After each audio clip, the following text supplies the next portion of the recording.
Ma, nakita ko na naman si Lola sa likod. Hayaan mo na, menopause na kasi yan. Bakit kaya siya paulit-ulit naghuhukay sa labas? Sa probinsya, normal lang na may mga matatandang kakaiba ang ugali. May mga paniniwala pa nga na kapag may matanda na ayaw sa asin o bawang, may tinatago raw itong sikreto. Noon, hindi ako naniniwala sa ganun. Pero nagbago ang lahat nang mapansin ko si Lola. Matagal na kaming nakatira sa lumang bahay namin sa baryo. Kasama namin si Lola na sobrang tanda na pero kakaiba ang lakas ng katawan. Kahit madaling araw, kaya niyang gumalaw ng parang bata. Hindi siya tulad ng ibang matanda na hirap maglakad o nanginginig ang kamay.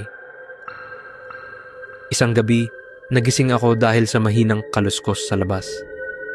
Tahimik ang buong bahay at tanging huni lang ng kuliglig ang maririnig. Pero may kakaiba, parang may hinuhukay. Dahan-dahan akong bumangon at sumilip sa bintana. Doon ko nakita si Lola.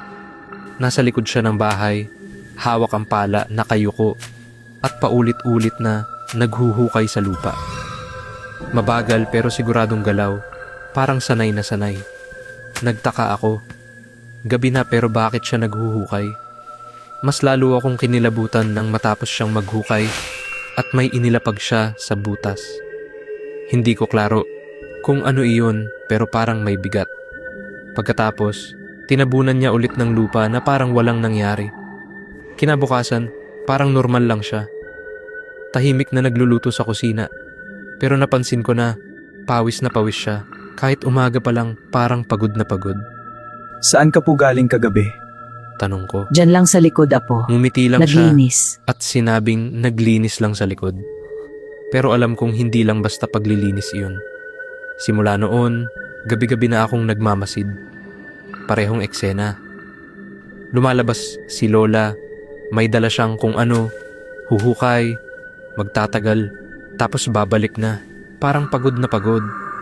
Napansin ko rin na ayaw niya sa asin.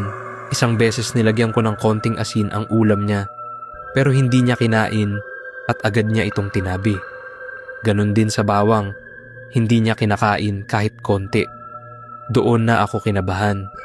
Naalala ko ang mga kwento sa baryo tungkol sa mga nilalang na ayaw sa asin at bawang at mas malakas kapag gabi. Pero pinilit kong huwag isipin iyon. Hanggang sa isang gabi, hindi ko na napigilan at sinundan ko siya. Tahimik akong lumabas ng bahay habang tulog ang lahat. Malamig ang lupa sa paa ko at mabigat ang hangin. Nasa likod si Lola at naghuhukay na naman. Pero mas malalim ang hukay at may dala siyang sako. Dahan-dahan akong lumapit at narinig ko ang mahinang galaw sa loob nito. Parang may buhay. Biglang tumigil si Lola. Hindi siya lumingon, pero nagsalita siya. Iho, matagal na kitang napapansin. Nanlamig ang katawan ko. Tumayo siya at dahan-dahang humarap sa akin. Doon ko nakita na hindi na iyon ang lola ko. Iba na ang mga mata niya, malalim at parang may ibang nakatingin sa loob. Ngumiti siya at sinabi, Ikaw na lang ang susunod! biglang gumalaw ang sako at may kamay na lumabas mula sa loob. Hindi ko na alam kung paano ako nakatakbo pabalik ng bahay. Kinabukasan, wala si Lola. Sinabi ni Mama na umalis daw siya papunta sa malayong kamag-anak. Pero may napansin ako sa likod ng bahay. May bagong hukay at sa tabi nito ay may malinis na pala. Parang naghihintay lang kung sino ang susunod na maghuhukay. Hindi na ako mapakali kaya kinagabihan. Kahit takot na takot ako, bumalik ako sa likod ng bahay dala ang flashlight at pala. Nagsimula akong maghukay. Bawat saksak ko sa lupa, parang mas lalong bumibigat ang pakiramdam ko. Hanggang sa may tumama ang pala ko na hindi lupa kundi tela. Dahan-dahan kong hinukay gamit ang kamay ko at nakita ko ang sako. Parehong sako. Nang buksan ko ito, napaatras ako. Hindi ba kundi isang matandang babae na buhay pa pero mahina. Humingi siya ng tulong. Kaya agad ko siyang dinala sa loob ng bahay. Nagising sina Mama at Papa at kinabukasan ay dinala namin siya sa ospital. Doon namin nalaman na hindi lang pala siya ang muntik ng ilibing ni Lola. May ilan pang nawawala sa baryo nitong mga nakaraang buwan at pare-parehong huling nakitang dumaan malapit sa bahay namin. Simula noong gabing iyon, hindi na bumalik si Lola at wala na ring nawalang tao sa baryo.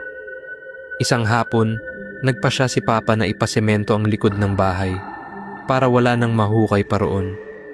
Habang naghuhukay ang mga trabahador, bigla silang tumigil. May natamaan silang mga lumang sako. 1, 2, 3. Hindi na namin binilang.